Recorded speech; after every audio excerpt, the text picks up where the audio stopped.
हमारे मंत्री राजस्थान के भी एक शब्द यूज किए, उस शब्द को हम बहुत पहले से संजोग रखा था। हमारे पूर्वज, हमारे बुजुर्ग यही आशीर्वाद देते हैं, यशस्वी भव, तो आप लोग भी यशस्वनी बने, ये मेरा आशीर्वाद है आप लोगों का, यही शुभकामना होता है। आज राजस्थान इंटरनेशनल सेंटर जयपुर में यशस्वनी योजना का शुभारंभ कार्यक्रम में उपस्थित है सुश्री शोभा जी, हमारे राज्य मंत्री एमएसएमई का, और कृष्ण कुमार बिश्नोई जी, माननीय राज्य मंत्री राजस्थान उद्योग विभाग का, डॉक्टर रजनीश जी जो एडिशनल सेक्रेटरी हैं और विकास आयुक्त भी हैं एमएसएमई का, और अजिताभ शर्मा जी जो प्रमुख सचिव हैं उद्योग विभाग राजस्थान का, और हमारे मर्सी जो भारत सरकार के संयुक्त सचिव हैं वो भी उपस्थित हैं, डॉक्टर शीला गांगुली त्रिपाठी जी हैं, सुश्री उर्मिला जी हैं, संदीप वर्मा जी हैं, और एमएससी भारत सरकार के उद्योग विभाग के राजस्थान सरकार के नीति आयोग के सभी पदाधिकारीगण, और यहाँ पर उपस्थित सभी महिलाएं जिनको हम कह सकते हैं कि सब हमारी बहू बेटी के रूप में हैं, सबका हम स्वागत करते हैं, बहुत बहुत धन्यवाद देते हैं। आज का ये कार्यक्रम, जैसा कि हमारे राज्य मंत्री विभाग के और राजस्थान के मंत्री और हमारे विभाग के सभी पदाधिकारियों ने आपको जानकारी दी कि आज ये जो यशस्वी योजना है इसको हम लोगों ने लॉन्च किया था 27 जून को। 27 जून हम लोगों का एमएसएमई का वो दिवस है, उसी दिन इसकी स्थापना हुई थी, और उसी दिन यशस्वनी योजना का भी शुभारंभ हुआ, और उसी दिन तय हुआ कि ये यशस्वनी योजना जो है इसको हम लोग दिल्ली के बाद राजस्थान में ही ले जाएंगे, और आज यहाँ पर इंटरनेशनल जो सेंटर है वहां पर इस तरह कार्यक्रम चल रहा है। भाइयों बहनों, हमारे भाई लोग भी यहाँ पर हैं, कहना चाहते हैं कि आज जरूरत है इस बात की जिसको हमारे माननीय मुख्य प्रधानमंत्री ने महसूस किया है, और आखिर क्यों न महसूस करें। हम भारत के लोग, अगर भारत की संस्कृति को हम लोग देखते हैं तो जो महिलाओं का योगदान रहा है वो बहुत अद्वितीय रहा है, और जब धार्मिक ग्रंथों की बात आप करते हैं तो विद्या की मालकिनी सरस्वती थी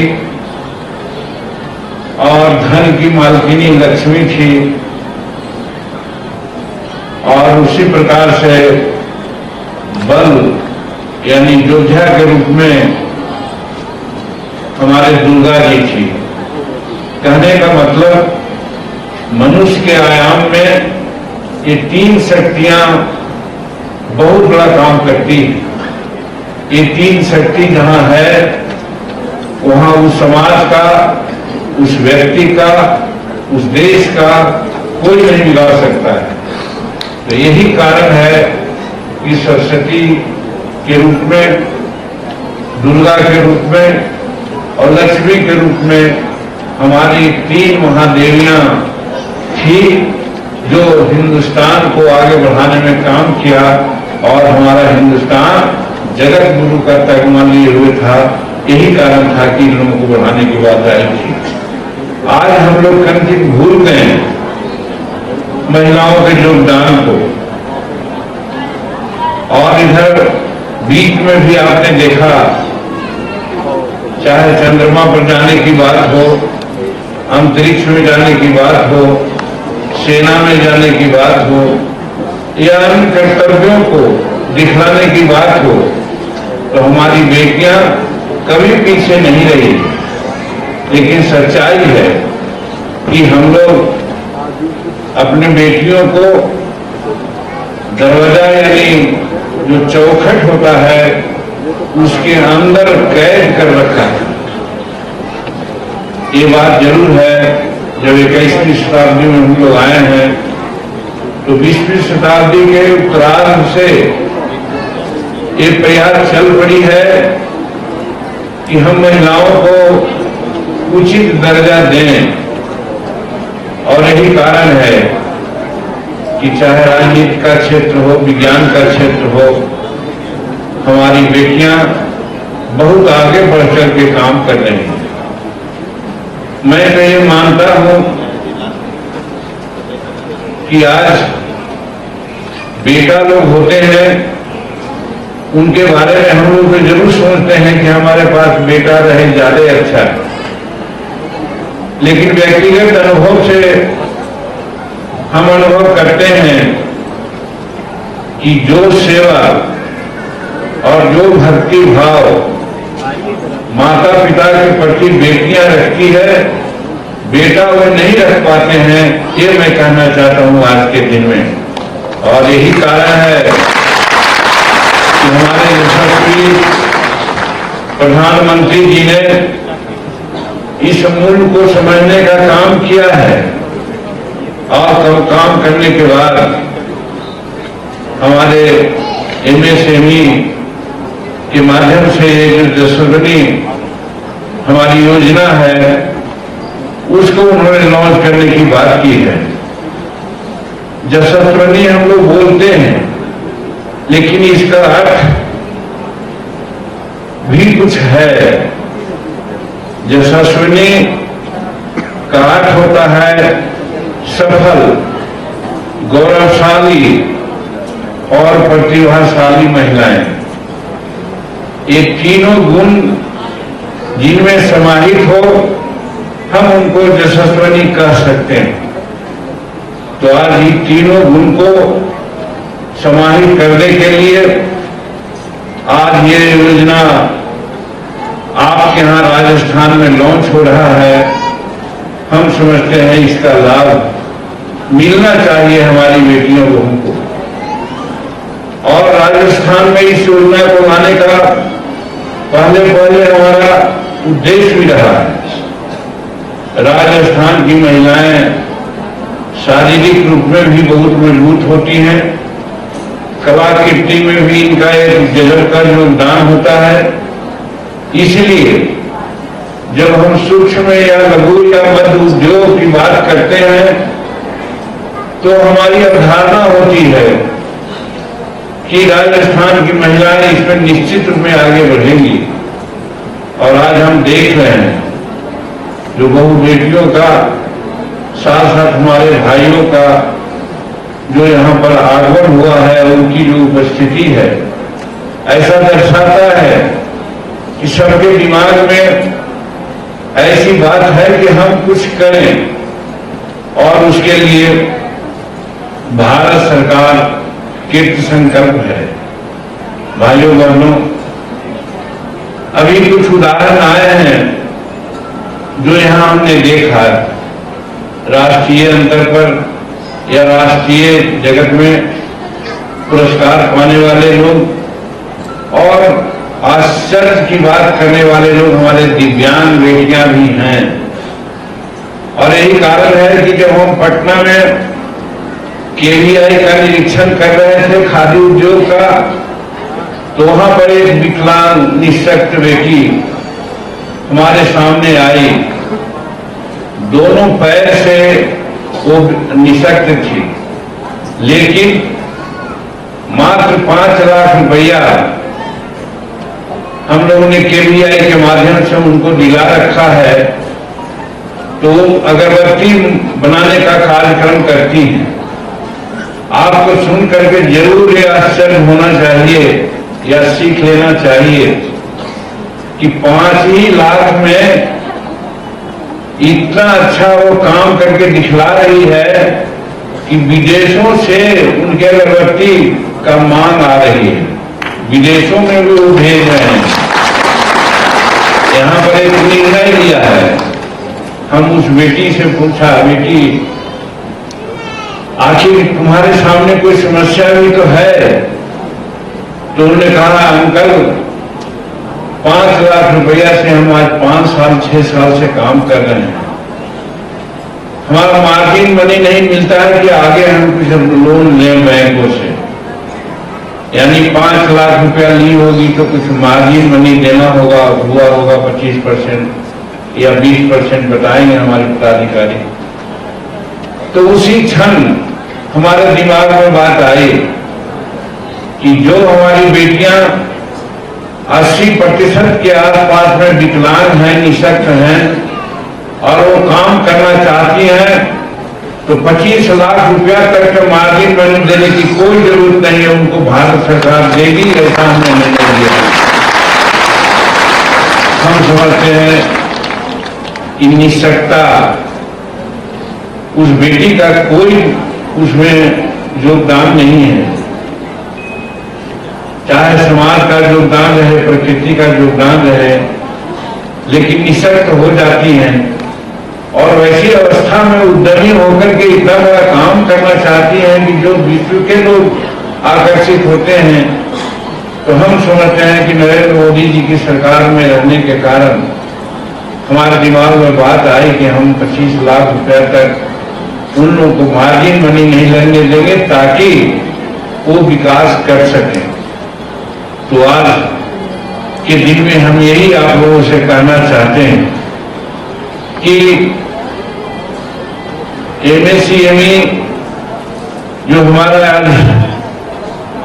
योजना है, हमारा जो कार्यक्रम है, ये कोई नई योजना नहीं है। हम कल भी अपने NSIC का जो बैठक हो रही थी उसमें भी हमने ये बात कही थी कि एक जमाना था जब हिंदुस्तान जैसा कि पहले कहा हो तो पौराणिक बात कहा आपको, लेकिन मध्य में भी आने पर आप देखते होंगे कि यहाँ दूध घी की नदियां बहती थी, बेरोजगार कोई नहीं होता था और जनसंख्या के बारे में तो हमको मालूम उस समय होता, हम लोग कहते हैं कि 60 कोटि जादुवंशी ही थे। तो एक कौम के लोग, एक जाति के लोग 60 करोड़ थे, तो अन्य जातियों की अगर संख्या जोड़ी जाए तो हम समझते हैं कि आज की जनसंख्या के 10 गुना ज्यादा होगी। उसके बावजूद भी कोई भूखे नहीं थे, कोई अस्वस्थ नहीं रहते थे, वातावरण हमारा इतना शुद्ध था कि हर तरह से हम हिष्ट-पुष्ट होते थे, धन्य धान पैदा होता था, जंगल जो वन थे, जंगल थे। आज जंगल की आवाज कटाई हो गई है, कम से कम 33% जंगल होना चाहिए भूभाग का, बहुत प्रयास किया जा रहा है, तो 15-16% भूभाग का जंगल है। ये हमारे लिए बहुत सोचनीय विषय है। इसीलिए मैं कहना चाहता हूं कि हमारी बेटियां या हमारे लोग जो सूक्ष्म उद्योग, मध्यम उद्योग और लघु उद्योग के सहारे अगर काम करना चाहेंगे तो हमारा जो वातावरण आज प्रदूषित हो रहा है, हम वातावरण को सुधार पाएंगे। हम कहते हैं आप लोग विचार करें, ऐसे तो राजस्थान में हम देखते हैं कि हमारी बेटी हो या बेटे हो, लंबाई बनिस्पत ऊंचाई इनकी बिहार उत्तर प्रदेश से ज्यादा ही होती है, मतलब कि 6 फीट 6.5 फीट 7 फीट तक होते हैं। लेकिन आज से 200 वर्ष पहले हिंदुस्तान के हर कोने में जो हमारे जवान होते थे वो 5 हाथ के यानी 7.5 फीट के हुआ करते थे। आज 7.5 फीट के आदमी उंगली पर गिनने वाले मिलेंगे। इसका क्या कारण है? प्रकृति से हम छेड़छाड़ करते हैं तो प्रकृति भी अपना अंदरूनी रूप दिखला करके हम पर वार करती है। और दूसरी ओर हम लोगों में बिहार में या कहीं भी आदमी जब छींकता था तो कहता था सत्तन जीव, यानी 100 वर्ष जियो। छींकाना एक प्रक्रिया है, तो 100 वर्ष जीने की बात आती थी। आज हमारी लॉन्गेविटी ऑल इंडिया का एवरेज 70 साल हो गया है। तो कहां हम जा रहे हैं? उसका एक ही कारण है कि आज हम मल्टीनेशनल कंपनियों पर विश्वास करते हैं और मल्टीनेशनल कंपनियां बिना कार्बन डाइऑक्साइड उत्सर्जन किए हुए काम नहीं कर सकती। उस विधा को अपनाने की जरूरत है जहां कार्बन डाइऑक्साइड का उत्सर्जन नहीं हो। वो विधा सिर्फ और सिर्फ एमएसएमई से ही है, सूक्ष्म से, लघु से और मध्यम उद्योग से ही संभव है। और यही बात हमारे मध्यकालीन भारत में था 200 वर्ष पहले, 300 वर्ष पहले। तो हम लोग हर तरह से स्वस्थ थे, कोई बेरोजगार नहीं था। और आज बेरोजगारी का कारण यह है कि हमारे युवा लोग भटक रहे हैं। कोई भी सरकार हो, सबको सरकार नौकरी नहीं दे सकती, स्वरोजगार दिया जा सकता है। और उस स्वरोजगार देने में ये जो हमारा एमएसएमई है बहुत अग्रणी भूमिका अदा कर रही है। और हम लोग गांव घर में देखते हैं, उस समय की बात मैं जोड़ता हूं, एक वार्टर सिस्टम कहते थे, वार्टर सिस्टम, वस्तु से वस्तु का आदान प्रदान होता था। अगर हमको चावल की जरूरत है और अगर हम दर्जी का काम करते हैं तो उनका कपड़ा हम सी देते थे, हमको चावल मिलता था। जूता का काम, बर्तन का काम और चीज का काम होता था, सब वस्तु से वस्तु का एक्सचेंज होता था। और यही कारण था कि सबको हाथ में रोजगार मिल जाया करता था, कोई भूखा प्यासा नहीं रहते थे। आज आवश्यकता है कि अगर हम ग्लोबल वार्मिंग को रोकें, आने वाली वो जोन की परतें जो कमजोर होती रही है सूर्य की, और पृथ्वी पर उसकी मारक क्षमता ज्यादा बढ़ रही है, अनेक बीमारियों का हम लोग शिकार हो रहे हैं, तो हमको जरूरत है सूक्ष्म उद्योग, लघु उद्योग और मध्यम उद्योग को बढ़ाने का।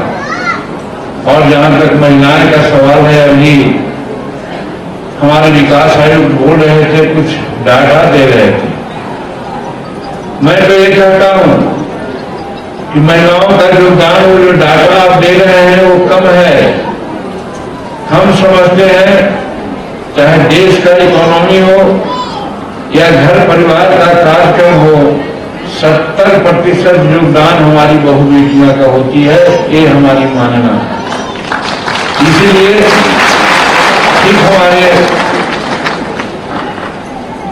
राज्य मंत्री कहने का काम कर रही थी कि भाई मर्द तो सिर्फ कमाता है, बाहर आता है, सो जाता है। औरतें कमाती हैं बाहर लेकिन सोती नहीं है, उनको अपने मर्द और बाल बच्चे का फिक्र भी करना पड़ता है। मतलब कि उधर बराबर का काम और एडिशनल काम अपना घर का। तो मैं तो समझता हूं कि 25% तो जोड़ा ही जाएगा। इसलिए मैं कहता हूं कि हमारी बहु बेटियां 75% काम करती है और योगदान देती है भारत की अर्थव्यवस्था में या पारिवारिक अर्थव्यवस्था में।